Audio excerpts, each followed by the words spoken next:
Ako si Ana. At ang title ng aking tula ay Ba, Ka, Dahil Tayo'y Tapos Na. Aking sisimulan nasarap sigurong pakinggan ang salitang hindi kita iiwan.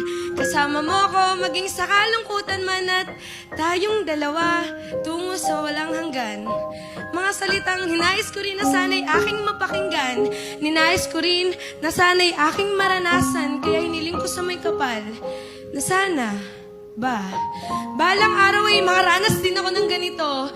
Balang araw ay may magmamahal din sa akin ng totoo. At balang araw, darating din ang tulad mo sa mumunting mundo ko. Kakahintay ko siguro na kulitan na sa akin ng langit at sa wakas, ibinigay niya na sa akin ng tulad mong perpekto. 100% kontento na ako sa'yo. Ang sarap isipin, no, na tayong dalawa ang bubuo ng pyesa patungkol sa ating pagsasama.